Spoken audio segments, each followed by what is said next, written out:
The most sacred garments in Judea do not belong to the man who wears them. They belong to Rome.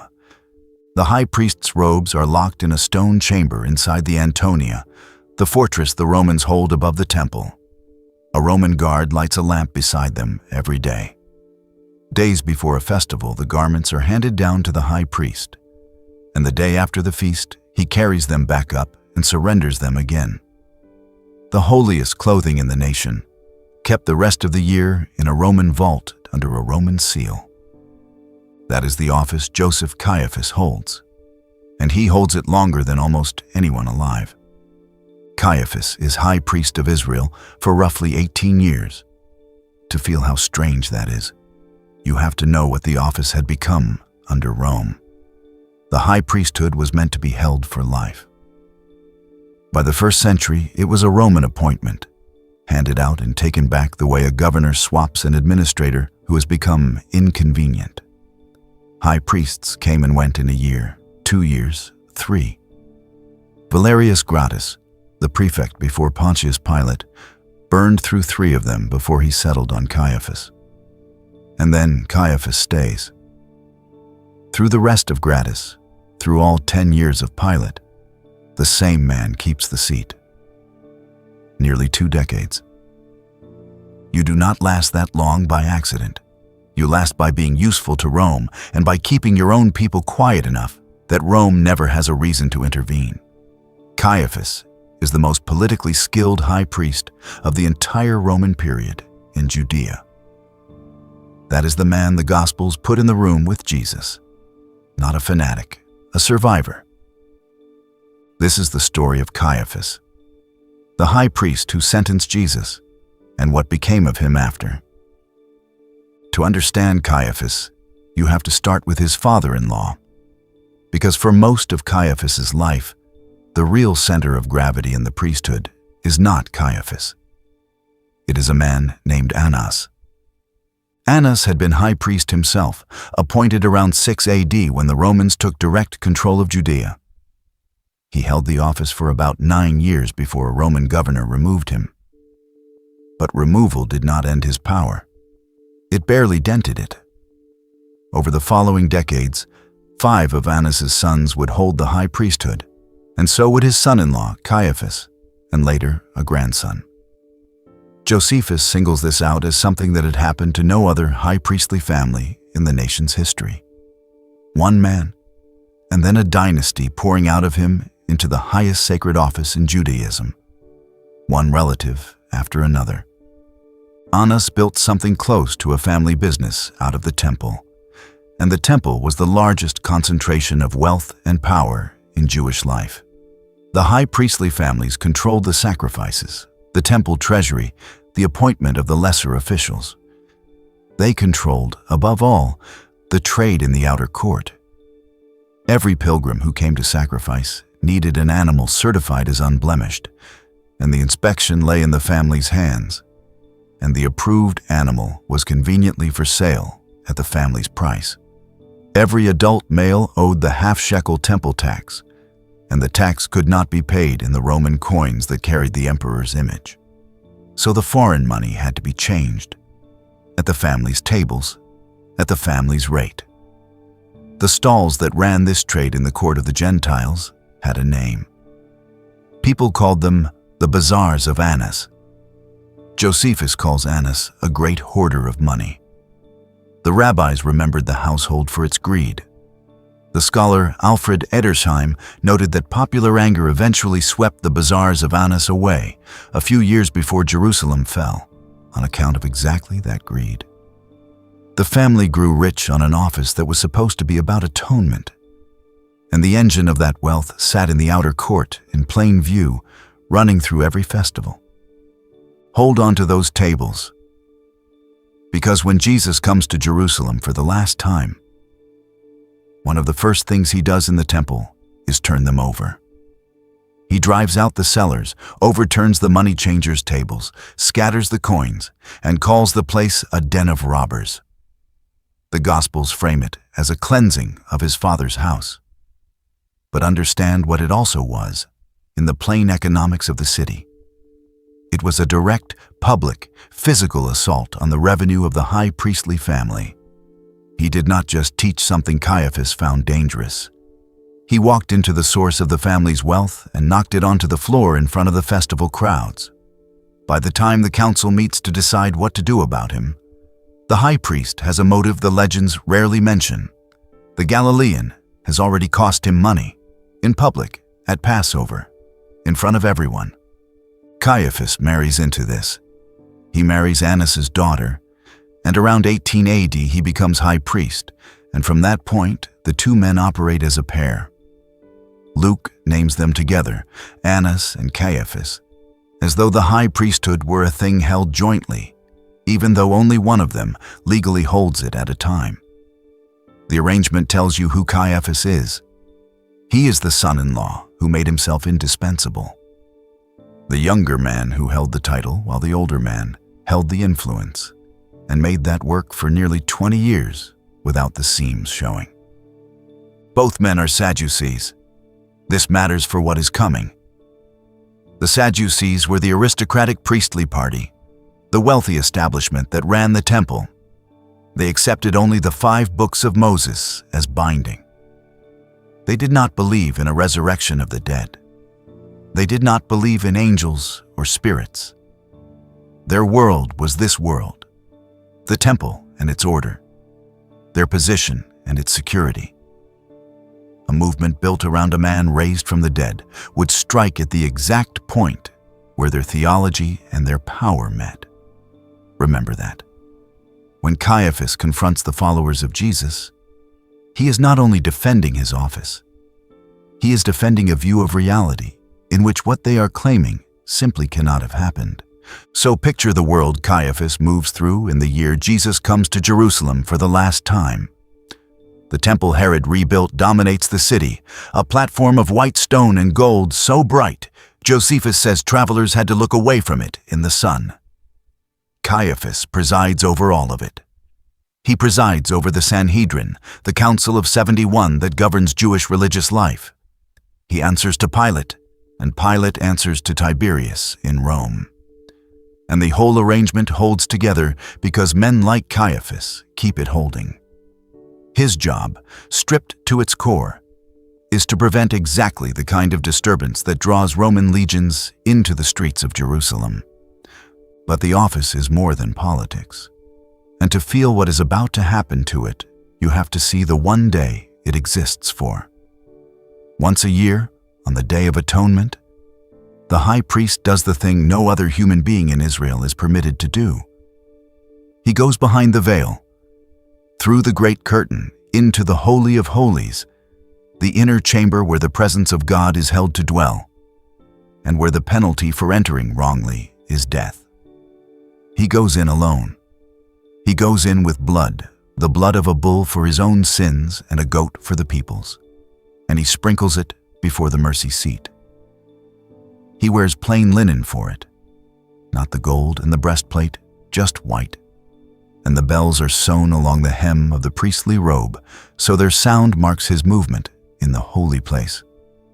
One man, one day, one entry into the presence of God on behalf of an entire nation that cannot go in itself.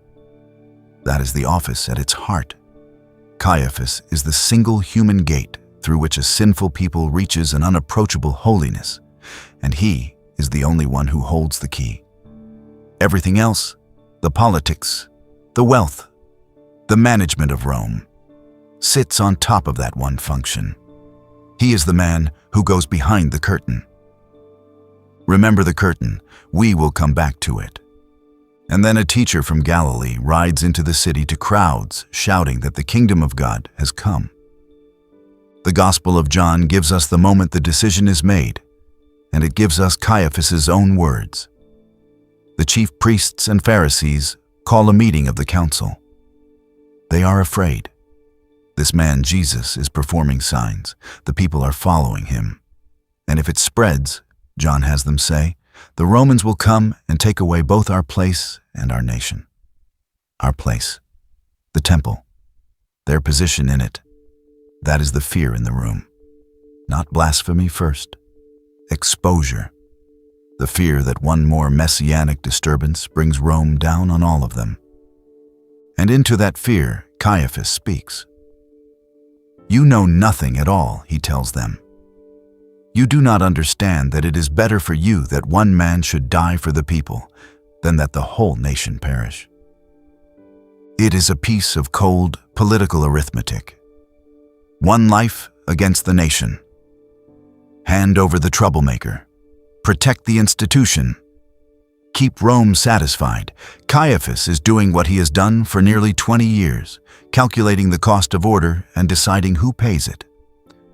But John, writing this down decades later, stops the narrative to tell us something Caiaphas did not know he was saying. He did not say this on his own, John writes. Being high priest that year, he prophesied that Jesus would die for the nation, and not for the nation only, but to gather into one the children of God scattered abroad. The high priest, in the act of condemning Jesus, speaks the meaning of the cross more truly than any disciple has yet understood it. One man dies for the people. Caiaphas means it as murder. It is also exactly the gospel. He is the last man in Jerusalem who would have wanted to be a prophet. And in that sentence, he becomes one. The arrest comes at night, in the garden across the Kidron Valley. They take Jesus first to Annas. Of course they do. The old man wants to see him before anything is official. And John records a preliminary interrogation in Annas's house. Jesus, questioned about his teaching, struck across the face by one of the officers for the way he answers. Then Annas sends him, bound, to Caiaphas. What happens in the house of Caiaphas that night is a trial, and almost everything about it runs against the law it claims to serve. Capital cases were supposed to be heard in daylight, in the temple's own hall, not at night in the high priest's residence. They were supposed to allow a day before a death sentence. The witnesses brought against Jesus cannot agree. Mark says many testified falsely, and their testimony did not match. The case is collapsing before it begins. The whole proceeding has the shape of a verdict already reached, looking for grounds. Caiaphas finds the grounds himself. He stands up in the middle of the council, and when the false witnesses have failed him, he turns and puts the question directly to the prisoner. Are you the Christ, the Son of the Blessed? It is the question the entire night has been circling. And Jesus, who has been silent through the false testimony, answers it. I am, he says. And you will see the Son of Man seated at the right hand of power and coming on the clouds of heaven. It is a claim to divine authority, drawn straight from the book of Daniel. And Caiaphas knows exactly what he has just heard. And he does the thing the high priest is consecrated never to do. He tears his garments. Hold on that because it carries more than it first appears to. The law of Leviticus says the high priest, the one with the anointing oil on his head, shall not tear his clothes. The torn garment is the sign of mourning and of grief, and the high priest is set apart from it. The rabbis later carved out an exception that he might rend his robes below, near the hem, in a controlled ritual way. So this is not a clean breaking of the law, but the image holds regardless of the legal fine print. The high priest of Israel, standing in judgment over the one man in history who actually is what the office only pointed toward, tears the sacred robe to call that man a blasphemer. He has heard the blasphemy himself, he says. What further need is there of witnesses? And the council condemns Jesus to death. But the council cannot carry the sentence out. That is the final move, and it is pure Caiaphas. Rome reserved the death penalty to itself. A Jewish council could pronounce a man guilty, but it could not lawfully execute him. So at first light the council meets again, briefly, to ratify in daylight what it had decided in the dark, giving the night's verdict a thin coat of legality. And then they take Jesus to the one man, who can actually order a death. Pontius Pilate. And here the charge changes. This is the move worth watching closely, because it is where Caiaphas' skill is clearest. Inside the Jewish council, the charge that condemned Jesus was blasphemy, claiming to be the Son of God. But blasphemy against the God of Israel means nothing to a Roman governor. Pilate does not care what a Galilean said about the God of the Jews. So the charge is translated. Before Pilate, Jesus is no longer a blasphemer. He is a man who claims to be a king, king of the Jews, a rival to Caesar. That is sedition, and sedition is the one accusation a Roman governor cannot wave away, because to ignore a rival king is to look disloyal to the emperor. And looking disloyal to the emperor is how a governor loses his post, or worse. Caiaphas takes a theological verdict and converts it into a political threat aimed precisely at Pilate's own survival. Pilate does not want to do it. The Gospels are united on this. He examines Jesus, finds no real case, tries to release him. When he learns the man is a Galilean, he sends him across the city to Herod Antipas, the ruler of Galilee, who happens to be in Jerusalem for the festival, hoping to make the problem someone else's. Herod questions Jesus, gets no answer, mocks him, and sends him back. The buck returns to Pilate, and Caiaphas and the chief priests apply the pressure where it works. If you let this man go, they tell him, you are no friend of Caesar. There it is again, the same lever. The high priest has found the one sentence that moves a Roman governor, and he keeps pulling it until Pilate gives way and hands down the sentence of crucifixion. Notice what Caiaphas has accomplished. He has engineered an execution and kept his own hands technically clean the whole way through. He never raises a sword. He never passes the death sentence himself because he legally cannot.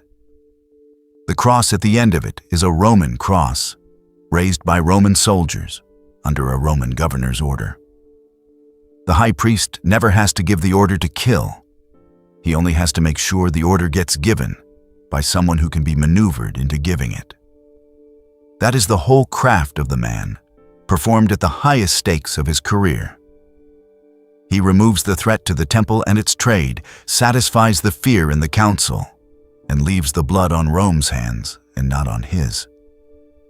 And on the afternoon Jesus dies, something happens in Caiaphas' own temple that the Gospels place at the exact hour. The curtain tears.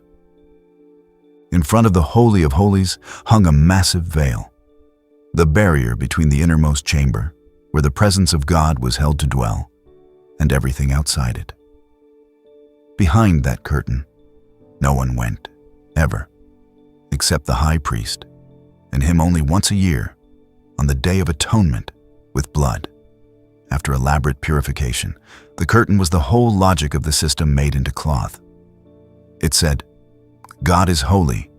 You cannot simply walk in. There is a separation here, and only the appointed man may cross it, and only on the appointed day. Later, Jewish tradition remembered the veil as enormous, a handbreadth thick, woven by hundreds of priests. The Bible does not give the dimensions, so set the legends aside. What the Gospels record is the direction of the tear. Matthew says the curtain of the temple was torn in two, from top to bottom. Top to bottom. Not torn upward by human hands reaching to pull it down. Torn from the top, from above, from the side, no man could reach. The barrier between God and the people opens, and it opens from God's side. At the moment the true sacrifice dies outside the city wall. The system Caiaphas presides over has just been declared finished. The Day of Atonement, the blood, the curtain, the single man permitted to enter the presence one day a year, all of it pointing forward to a final atonement that has now arrived. The high priesthood of Caiaphas has been made obsolete in the middle of his own temple on his watch, while he is still wearing the title. And here is the part almost no telling of this story reaches. The part that the question hangs on. Caiaphas does not vanish after the crucifixion. He keeps the office. For years. Depending on which year you place the crucifixion, and that date is debated. Caiaphas remains high priest for somewhere between 3 and 6 more years after the cross. He goes on entering that temple. He goes on overseeing the sacrifices at the altar. He goes on, presumably, performing the Day of Atonement, going behind a curtain that the Gospels say was already torn, into a Holy of Holies whose entire meaning the death of Jesus had already emptied out. Whatever Caiaphas believed had or had not happened, he carried on running a sacrificial system after the sacrifice it existed for had already been made. The most powerful religious figure in Judea, presiding for years over the rituals of an institution whose purpose had quietly expired. We do not have his private thoughts. The sources do not give us Caiaphas's interior life, and we will not invent it. But the sources do give us one more scene with him in it. And it is the scene the legends skip. It is in the book of Acts, and it happens not long after, in the same city, in the same council chamber, with the same men on the bench. 2 of Jesus' followers, Peter and John, heal a man crippled from birth at the temple gate, and a crowd gathers, and they begin preaching that the man they crucified has been raised. They are arrested and brought before the council, and Luke names who is sitting there: Annas the high priest, and Caiaphas, and the others of the high priestly family. The same panel. The men who ran the night trial now face 2 more Galileans, and they put the old question again, the question of authority. By what power or by what name have you done this? And the scene comes apart in their hands. These are not trained men. Luke says the council saw the boldness of Peter and John and recognized that they were unschooled, ordinary men, and took note that they had been with Jesus. The healed man is standing right there in the room, on legs that did not work a week ago, and the council cannot explain him. Luke gives us their own deliberation, what they say to each other when they have sent the prisoners out of the room. What are we to do with these men? For a remarkable sign has been done through them, plain to everyone living in Jerusalem, and we cannot deny it. We cannot deny it. That is Caiaphas' circle of power, in their own words, admitting they cannot make the thing go away. So they do the only thing left. They threaten. They order Peter and John to stop speaking in the name of Jesus, and they let them go because the people are praising God, and there is nothing to charge them with. The high priest who silenced Jesus by handing him to Rome cannot silence 2 fishermen by threatening them. The verdict held. The grave did not. And the men on that bench know and say to one another that they cannot deny what is happening in their own city. It does not stop. Luke tells us the apostles are hauled before the council again, and this time the anger in the room turns murderous. The same instinct that worked on Jesus, reaching for the same solution. And then a voice on the council itself stops them. A Pharisee named Gamaliel, the most respected teacher of the law in Jerusalem, stands and tells the council to leave these men alone. If this plan is of human origin, he says, it will collapse on its own, the way every failed messianic movement before it collapsed. But if it is from God, you will not be able to stop them. You will only find yourselves fighting against God. The warning hangs in the chamber Caiaphas leads, spoken by one of his own colleagues. The Sadducees who ran the temple did not believe in resurrection at all. And here, in their own council, one of their number is telling them to weigh the possibility that they are standing against God himself. Because the thing they keep trying to crush will not stay crushed. They flog the apostles and release them. The apostles leave rejoicing. That is the world Caiaphas now presides over. a movement founded on a resurrection his theology says cannot occur, spreading through the very city where he had its founder killed, and his authority keeps failing to close its hand around it. That is the last clear sight the record gives us of Caiaphas in action. Not a death scene, not a punishment. A man with all the power in Jerusalem, discovering that it has stopped working on the one thing he most needs it to work on. The end of his career, when it comes, is almost quiet. Around 36 or 37 AD, the Roman governor of Syria, Lucius Vitellius, comes to Jerusalem. He removes Pilate from office and sends him to Rome. And in the same stretch of administrative housekeeping, he removes Caiaphas from the high priesthood and installs another of Annas' sons in his place. After nearly 20 years, the most durable high priest of the Roman era is set aside the way every high priest of the era was set aside, by a Roman official adjusting the local arrangements. No drama, no gruesome legend, whatever the popular videos tell you. Josephus simply notes the change and moves on. The man who decided a teacher had to die for the sake of the institution is, in the end, removed from the institution by the empire he served, and the sources lose interest in him. And then, 16 centuries later, we find him again. In 1990, construction work in a forest just south of Jerusalem broke through the roof of a buried burial cave. Inside were 12 limestone ossuaries, the bone boxes in which Jewish families of this period gathered the remains of their dead. One of them was unusually ornate, carved with elaborate rosettes, the kind of box a wealthy family commissioned.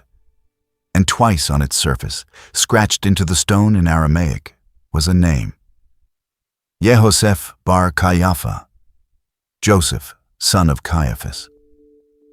Inside were the bones of several people, including a man who had died at around 60 years of age. Now, the channel's discipline requires honesty here, and the honesty is this: the identification is probable, not certain. Some scholars hold that this is the high priest himself, the actual bones of the man who sentenced Jesus, the most direct physical link to the Passion narrative ever found. Others note that Caiaphas may have been a wider family name, and that the box might belong to a relative rather than to the high priest in person. A second ossuary, surfacing years later, carries the same family name and keeps the question open. So we do not overclaim.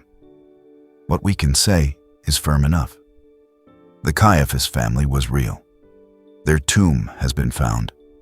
The name the Gospels record, the name Josephus records, was carved by the family's own hands into the stone that held their dead. In the city where the trial happened, exactly where the texts say these people lived. The man is not a literary invention. He left bones.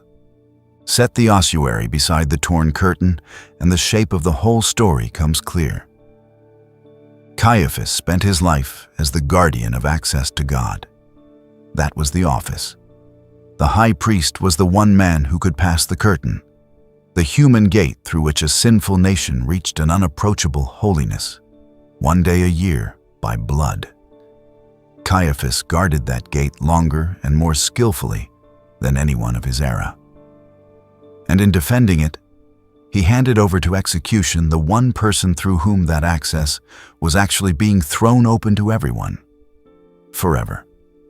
The curtain he was meant to be the sole keeper of was torn from top to bottom while he still held the keys, and he went on guarding a doorway that no longer had a wall around it.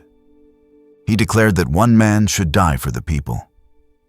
He was right, and he never knew how right.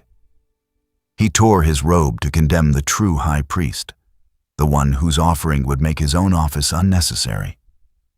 He sealed a tomb to contain a movement, and in the sealing he helped author the proof, because an empty guarded tomb argues louder than an empty unguarded one. Everything Caiaphas did to preserve the old order became, in hands higher than his, part of the establishment of the new one. There is a kind of justice in that which is sharper than any gruesome death a legend could invent. Caiaphas was not struck down.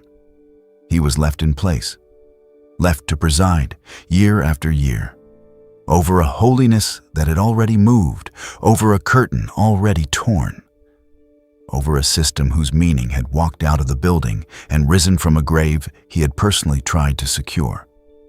He kept the title and lost the substance. And as far as the record shows, he never understood the trade he had made. Which raises the question this whole story keeps pressing toward. Caiaphas had more access to the evidence than anyone alive. He questioned Jesus face to face. He heard the report of the curtain. He sat in the room where his own counsel confessed they could not deny the sign. He had every fact, and he had them first. And still he saw none of it, because seeing it would have cost him the one thing he had organized his entire life around keeping. When you watch a man stand that close to the truth and refuse it, not for lack of evidence, but because the evidence asked too much of him, the unsettling thing is how ordinary the refusal looks. Caiaphas is not a special case. People do not usually miss what is in front of them because it is hidden. They miss it because seeing it would cost them something they have built their life around keeping. Which turns the story back on us. Most of us have had at least one moment we could not quite explain away, a sign that felt aimed at us, easier to set aside than to sit with. What was yours, and what did you do with it? Let me know in the comments. Caiaphas could hand Jesus to Pilate, but he could not act alone, and neither could Pilate act alone. Behind both of them stood a council of 71 men, an institution with its own rules, its own factions, its own long history of governing a people under occupation. We have watched its high priest. To understand the body he presided over, how a court of 71 came to hold the power of life and death in a Roman province, who really sat on it, and how it could condemn a man at night against its own law. We have to walk into the chamber itself. That story is called the Sanhedrin, who actually ran Judea under Rome. If you want the next episode to find you here, subscribe and it will.